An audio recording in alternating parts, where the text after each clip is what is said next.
Hello YouTube, Bricks Unbound here, and it's finally time for another update to my convention center. In the last update we looked at the exterior of the building with kind of the front windows and the side wall. Today we're going to be looking a little bit more at the interior, specifically with the auditorium section. I've done some work on this. You'll see lots of really jarring colors in this video that don't quite match with each other, and that's just because I am working on simply the structural detail at the moment and not the color scheme, because I'm just using the parts I have on hand, not the parts that it will eventually be made out of. Let's go ahead and zoom out. We can take a look here at what I've got so far. So yep, that is red. That is very red. As I said, that's definitely, well, it's probably not the color. I'm not going to completely rule it out, but not the color it will be used for eventually. It's just the parts I had on hand right now. I had a bunch of red bricks because they were cheap. So this is the first floor of the auditorium. The front of the convention center will be in the back here. There'll be a little atrium area and then those big windows curving around the side.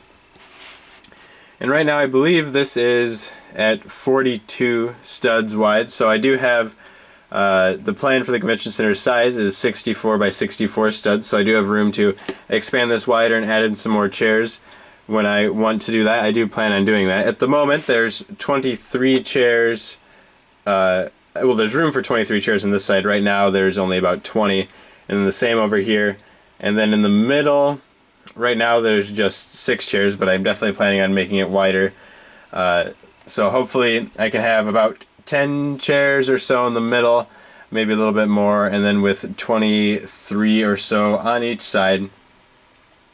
That'll put me up at what? Right around 55 chairs, leading up to maybe 60 if I can squeeze those in would be fantastic. And in order to get the angles in this, that was definitely the hardest part, because Lego builds really well at square buildings. It's hard to get angles pulled off correctly. So you can see here this plate, and then the same for the one under here. Those are not actually attached by any studs. They're resting on top of these tile pieces that I stuck down. So that's what that looks like. I just used, in this case, these big 6x6 cutout pieces here. So lined them up so we had angles here, and then offset that with angles on the other side. So then this matches up with any bricks going this way, as does the other side for the outer wall. And that just slides in and fits underneath these pieces here, because when I'm building this, it turns out I had a very strange gap in between, because my original plan was to actually have this attached via some hinges, so then it was nice and sturdy, wouldn't wiggle around at all. But there was a very strange gap, like I said, because right here, that is not actually wide enough for a brick to fit in. It looks like one could possibly fit there, but it doesn't really. Luckily, there's also part of these plates that is smooth there like a tile, so I can just pop one of these plates on over it, so it covers up the gap, helps hold these in place. They really don't slide around too much, and I don't anticipate to be violently shaking the convention center very often. I think that'll work fine for right now, and it worked well to offset it. For the design of the chairs themselves, let's see, Emmett and Wild Style here are only non-pirates at this convention. It does look like it's some kind of pirate convention, since we've got, I don't know, some kind of act going on down here with a zombie captain and then a regular pirate guy. But for the chair design, pull out Emmett's here. He looks a little scared that he just got yanked out by the man upstairs, but we have curved slopes here. So if you can't tell, I really like the curved slope pieces because I used them on the exterior of the building, and now they work very well for chairs. So for the design of these chairs with those curved slopes, I have attached them to these little clip pieces and lets them fold up and down. You can have little armrests for your figures. So the idea is that just like in a movie theater or another auditorium, there's not really enough room for both your arms and the person sitting beside you's arms. So the armrest on the chair beside it, which will be exactly like this, would be shared between these two figures. And on the end, the very outside row, they will have, of course, their own armrest there. So those will be nice seats, maybe not for the view, but definitely for the comfort. But I am liking this design. It looks good without figures in it too. Color scheme wise, it's definitely not going to be black and red. I was thinking maybe this would be like the dark blue color of like the creator's power jet, and then maybe have the dark tan color still for the floor here. Man, these guys are not standing up for me today.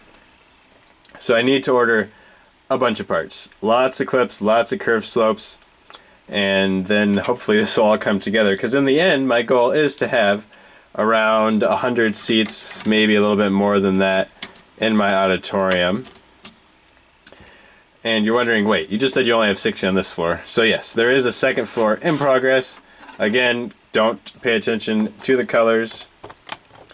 And here's kind of the second floor. So this will be a balcony that'll sit up above, probably around that height or so. So there's still room for the figures to get out underneath. And you can notice here the angles are different. I'm not using the same angle plates to make this one because I want it to be a little bit, I guess, not as deep as the first floor, so then some of these chairs won't be underneath the balcony. I think that'll give it a good look. And then also, this is obviously going to be wider because right now it's only on a 32 by 32 plate, but it'll definitely expand out to the same width of whatever this is in the end, I'm thinking. So if we want to take a little bit closer look at this floor, it's definitely unfinished. I just have a bunch of bricks sitting here to represent about where the seats are. I might have to move those around a little bit because there's not much of a gap between them, and with the back of the chairs they might be right in the figs behind them's faces.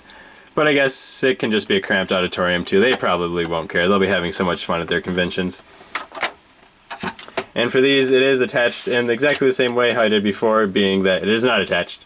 And here's the build of this, again using angled plates and then using them in reverse on the other side to offset that and make it fit right in. But I'm happy with how these floors are coming along. I think it's working well, and I'm really looking forward to actually figuring out exactly what colors I want to use and then getting this built out and set up on top of here, because I really need to do this before I can do too much more with the exterior of the building, just size wise and scale wise. I have that design figured out for sure for the exterior.